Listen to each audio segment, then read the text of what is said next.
Assalamualaikum warahmatullahi wabarakatuh.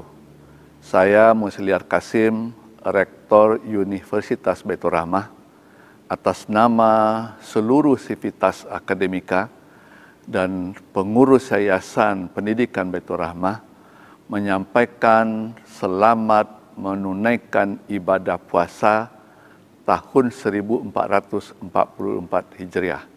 Mudah-mudahan kita diberi kesehatan, ketakwaan, ketaatan, sehingga bisa menjalankan ibadah puasa dengan baik, sehingga setelah puasa kita dapat mendapatkan takwa yang dijanjikan oleh Allah. Dan kita berharap apa yang kita doakan selama bulan puasa diijabah oleh Allah Subhanahu wa taala. Demikian saja, salah dan janggal mohon dimaafkan. Billahi taufiq wal hidayah. Wassalamualaikum warahmatullahi wabarakatuh. Assalamualaikum warahmatullahi wabarakatuh. Alhamdulillah allazi amarana bi dzikrihi dzikran katsira.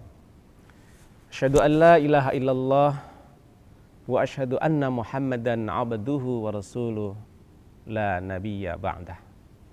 Para pendengar dan pemirsa di mana saja Anda berada, mudah-mudahan hari ini menjadi hari yang penuh keajaiban.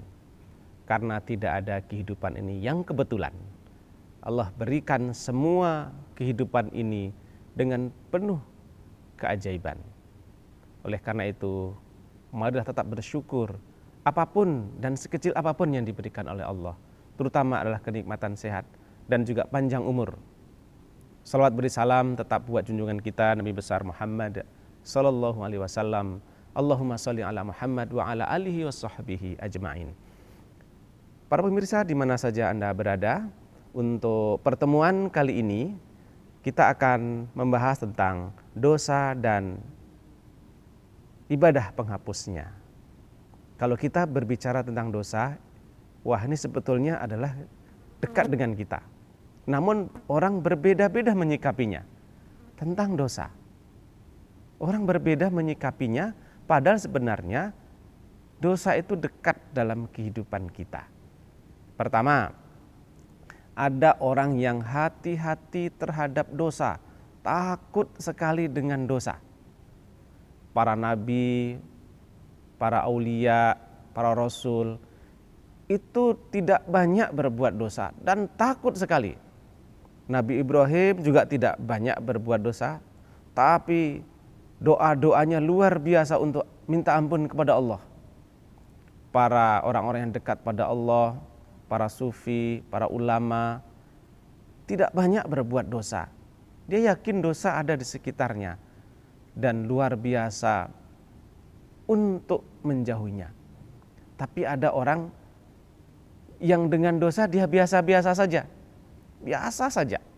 Seperti ketika ada lalat kecil hinggap di dahinya, atau ada lalat kecil hinggap di tangannya, ya biasa saja. Toh nanti lalat itu agak juga pergi. Dia usir sebentar, datang lagi, lalatnya diusir lagi, datang lagi. Itulah orang-orang yang bersikap dengan dosa dan biasa-biasa. Jadi para pemirsa, ada juga orang yang mengatakan dia nggak berdosa. Dia tak pernah merasa berdosa dan salah. Padahal orang lain sudah tahu kalau dia berdosa. Orang lain tahu kalau dia tuh bersalah. Media sudah meliputnya. Dia bersalah. Pasti berdosa. Karena melakukan pelanggaran baik dari sisi kemanusiaan dan agama. Tapi yang bersangkutan santai-santai saja. Yang bersangkutan merasa, oh saya nggak salah, itu biasa saja. Ini terkait dengan setiap karakter orang yang memposisikan tentang apa dosa yang esensi sebenarnya. Ada orang yang sangat takut, ada orang yang biasa-biasa saja, tapi ada orang yang tak pernah merasa berdosa dan salah. Kita awali dengan iktiraf. Karena kita membicarakan tentang dosa dan bagaimana solusi menghapusnya. ilahi las tulil firdausi ahla wala aqwa alan naril jahimi. Itu sebuah syair dari orang-orang yang ingin menghapus dosa. Karena dalam Islam ini ada fikih, ada tafsir, ada hadis, ada ulumul Quran, ada sastra dalam Islam, seni dan budaya dalam Islam. Ada syair-syair tertentu yang dikarang oleh ulama sastra. Jadi ilahi las turil firdausi ahla. Ya Allah, aku tak pantas masuk surgamu. Wala aqwa alan naril jahimi. Namun ya Allah, aku tak kuat masuk neraka. Pertama, merasa tidak pantas masuk surga karena banyaknya dosa. Yang kedua, merasa bahwa nggak akan sanggup kalau masuk neraka. Jadi hadirin dan para pemirsa, ini bikin bingung malaikat ini. Ini kenapa masyarakat begini? Ternyata itu sebuah pengakuan akan banyaknya dosa. Wa umrina kisu fi kulli yaumi. Ya Allah, umurku berkurang di setiap hari. Wa dzambi zaidun kaifa ihtimali. Sedangkan dosaku ya Allah bertambah setiap hari. Kaifa ihtimali. Ya Allah, gimana nih ya Allah? Ini sebuah pengakuan atau iktiraf terhadap dosa-dosa dan kesalahan. Kita tinggalkan sebentar syairnya dan kita menuju ayat Allah terkait dengan dosa dan berbagai solusinya. Na'udzubillahi minasyaitonirrajim. Bismillahirrahmanirrahim. Wa may yaksib isman fa innama yaksibuhu ala nafsih. Sesungguhnya siapa saja yang mengerjakan dosa isman, maka sesungguhnya ia mengerjakan kemudaratan untuk dirinya. Wa kana Allahu aliman hakima. Dan Allah Maha mengetahui lagi Maha bijaksana. Jadi kalau orang berbuat dosa, wa may yaksib isman fa inna ma yaksibuhu ala nafsih. Kita berbuat dosa, kemudorotannya untuk diri sendiri. Maka hati-hati dengan dosa. Wa may yaksib khati'an. Dan siapa yang berbuat dosa dan kesalahan, au isman dan dosa, summa yarmi bihi bari'an faqad ihtamala buhtana wa isman mubina. Dan dia menuduhkan perbuatannya, perbuatan dosa dan kesalahan kepada orang lain, maka sesungguhnya ia telah berbuat kebohongan dan dosa yang nyata. Hadirin, para pemirsa di mana saya berada, kadang ada dalam masyarakat ini dia yang berbuat dosa, dia yang bikin salah, tapi mencari orang lain disalahkan. Itu pembohong sebenarnya. Dia berbuat salah dan berbuat dosa, tapi orang lain pula yang dituduh berbuat dosa dan salah.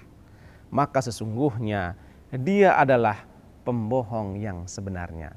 Janganlah jadi pembohong karena dosa-dosa kita. Oleh karena itu, jangan sampai kita menjadi dosa dan pelopor dosa. Karena dalam Islam, siapa yang menunjukkan kepada kebaikan, pelopor pertama, pionir pertama berbuat baik, dia akan mendapatkan pahala. Dan bagi pahala ditambahkan pahala bagi orang-orang yang mengikutinya. Tapi ingat, di dalam Islam juga ada hukum. Siapa yang memberikan pelopor dosa dan kesalahan, waman sanna fil Islam sunnatan sayiatan kana alaihi wisruha. Siapa yang berbuat pelopor dari kejahatan, maka baginya dosa dan akan ditambahkan para pengikut-pengikut yang diajarkan tentang dosa dan kesalahan. Jadi hati-hati.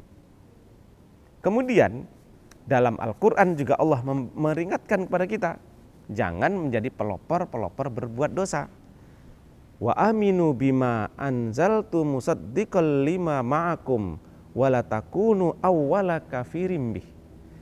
Dan berimanlah kamu kepada Allah, kepada apa yang telah aku turunkan, yaitu Al-Quran, yang membenarkan apa yang ada padamu. Dan janganlah kamu menjadi orang yang pertama berbuat kafir, berbuat ingkar, berbuat dosa. Jangan engkau menjadi awala kafirimbih, menjadi pendosa-pendosa awal. Kita pelopor berbuat dosa, menyebarkan berita ketidakbaikan, orang lain mengikutinya, dan ketika orang mengikutinya, kita akan mendapatkan dampaknya. Jadi hati-hati dengan dosa. Dosa adalah sesuatu perbuatan yang melanggar ketentuan Allah dan Rasul-Nya, dan perbuatan itu melanggar Al-Quran dan Sunnah Rasulullah. Jadi kalau sesuatu yang melanggar Al-Quran, melanggar ketentuan prinsip-prinsip Al-Quran dan Sunnah, itulah dosa. Kata-katanya melanggar. Sesuatu yang kita lakukan dan itu melanggar prinsip Al-Quran. Secara kehidupan di dunia atau kehidupan masing-masing ini, secara psikologis bahwa dosa adalah sesuatu yang terasa salah. Ada rasa salah, sesuatu yang terasa salah dalam hati. Dan apabila kita kerjakan dan orang lain tahu, kita takut. Jadi bisa kita ukur sesuatu yang terasa salah dalam hati. Hati ini kan punya ukuran, ini salah, ini benar atau tidak. Dan kemudian apabila pekerjaan itu kita lakukan, kita takut apabila orang lain mengetahuinya. Kalau kita berinfak dengan banyak, orang lain tahu nggak? Pasti kita nggak takut. Tapi contohnya saja, kita menyebar fitnah dan orang lain tahu, kita takut, nanti berarti salah. Jadi mengukurnya mudah. Dosa adalah sesuatu yang kita kerjakan terasa salah dan kemudian takut apabila orang lain mengetahuinya. Ini belum sampai kepada Allah. Orang lain tahu aja kita takut, itu berarti sudah salah itu. Kalau kita tidak salah, kenapa kita harus takut? Nah, para pemirsa di mana saja Anda berada, kita akan lihat dengan berbagai jenis dosa. Pertama menurut sumbernya. Dosa menurut sumbernya adalah pertama dosa dalam hati. Maka hati-hati juga. Nah, dosa yang sumbernya dari hati, yaitu syirik. Baik syirik yang besar, kita mengakui ada kekuatan yang lebih dari Allah. Makanya kita kan sering membaca Qul huwallahu ahad, Allahus samad, lam yalid walam yulad walam yakul lahu kufuwan ahad. Mengakui keesaan Allah, sebuah keikhlasan mengakui keagungan Allah. Kita tidak percaya kepada yang lain kekuatan ini, kecuali ilallah, kecuali kepada Allah. Tapi yang perlu hati-hati para pemirsa di mana saja Anda berada adalah syirik khaufi. Syirik khaufi adalah dosa hati, ingin selalu dipuji. Kita menjadi tampil seorang pemimpin ingin dipuji. Kita menjadi seorang profesional, kita memakai baju seragam, kemudian bagus seragamnya, tampil, dan kita ingin dipuji. Karena dalam sistem, dalam teori ilmu dramatologi dan sinematografi, bahwa baju yang kita pakai itu membentuk dan mempertegas karakter. Seseorang yang memakai baju tertentu, dia pasti jalannya beda, ngomongnya beda, sikapnya beda. Contohnya seseorang yang memakai jas, pakai dasi, sepatunya bagus, dan kemudian pergi untuk acara, menghadiri acara seminar internasional. Itu pasti akan beda cara jalannya, dan juga cara tampilannya. Berbeda ketika kita pagi hari pakai sandal jepit, pakai kaos oblong, kemudian maraton atau jalan pagi. Itu juga pasti beda. Yang perlu kita hati-hati ketika kita mendapatkan posisi tertentu, diberikan seragam yang bagus, identitas bagus, kemudian kita sombong dan ingin dipuji. Ada orang yang berceramah dengan pakai busana yang luar biasa, yang bagus, rapi, kemudian tampil menjadi seorang penceramah yang bagus. Hanya apa? Ingin dipuji. Itu juga syirik khaufi. Jadi hati-hati karena itu adalah dosa. Kemudian dengki. Itu kerja hati. Penyakit hati diantaranya dengki. Nggak suka sama orang. Dalam arti hasad, iri dan dengki. Bahkan dengan dengki, orang kadang-kadang mampu mengorbankan dirinya untuk menyelakai dirinya asal orang lain celaka. Dalam kisah-kisah dalam kosmologi Islam, kosmologi sejarah Islam, ada seorang yang sangat dengki kepada tetangganya. Tetangganya berhasil, dia dengki. Akhirnya dia berkata kepada pembantunya, "Bisakah engkau menolong aku?" "Apa itu, tuanku?" "Aku ingin kamu ambil pedang di dalam mobilku, ambil pedangnya dan bunuh saya.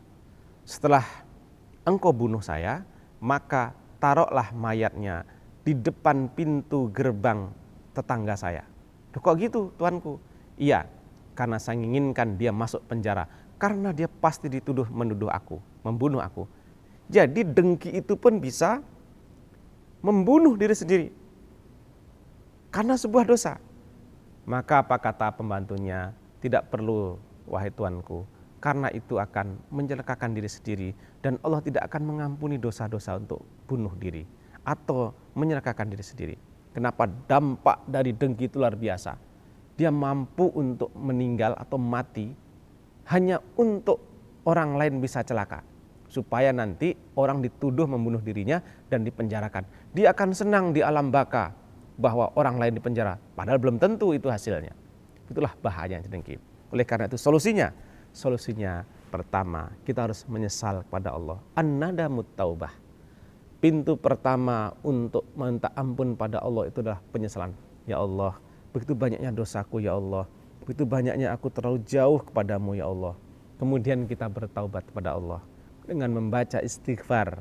Astaghfirullah Rabbal baraya, astaghfirullah minal khotoya, astaghfirullah Rabbal baraya, astaghfirullah minal khotoya. Rabbi zidni ilman nafi'a wa wafiq li taubatan nasuha. Kita bermohon kepada Allah agar Allah mengampuni kita dan Allah menerima taubat kita dari segala dosa-dosa yang sudah kita lakukan. Para pemirsa, jika rasanya kita masih belum puas dengan pengakuan dosa kita dan kita beristighfar kepada Allah, maka dirikanlah atau lakukan dengan sholat taubat. Sholat taubah 2 rakaat atau 4 rakaat 2 tambah 2, dan mintalah ampun kepada Allah. Para komunitas pemburu magnet rezeki hari ini, komunitas terbaik, dia selalu melakukan sholat taubat untuk mampu mengakui kesalahan-kesalahannya, dan dampaknya luar biasa ketika kita beristighfar, sholat taubat, dan kemudian minta ampun kepada Allah, maka Allah akan berikan kebaikan. Ila man taba wa amana wa amila amalan solihan faulaika yubaddilullahu sayiatihim hasanah. Siapa saja yang bertaubat, beriman, beramal soleh, faulaika yubaddilullah, maka Allah akan mengganti, Allah akan mengampuni, mengganti lembaran-lembaran hitam dengan kertas-kertas yang baru. karena Allah menerima taubatnya. Mudah-mudahan kita menjadi orang-orang yang ahli taubat, terhindar dari dosa dan waspada terhadap dosa. Dan akhirnya Allah berikan kehidupan ini dengan sebuah kebahagiaan. Demikianlah yang bisa kita sampaikan. Selamat berbuka puasa. Semoga kita tetap dalam lindungannya. Assalamualaikum warahmatullahi wabarakatuh. Penerimaan mahasiswa baru Universitas Baitur Rahmah terdiri dari S1 dan Profesi Dokter Umum, S1 dan Profesi Dokter Gigi, S1 Manajemen dan Kewirausahaan, S1 Kesehatan Masyarakat, S1 dan Profesi Kebidanan, D3 Radiologi, D4 Keperawatan Anestesiologi, S1 Administrasi Rumah Sakit, S1 Farmasi Klinis, dan D3 Akademi Keperawatan Baitur Rahmah. Untuk pendaftaran silakan kunjungi website pmb.unbrah.ac.id.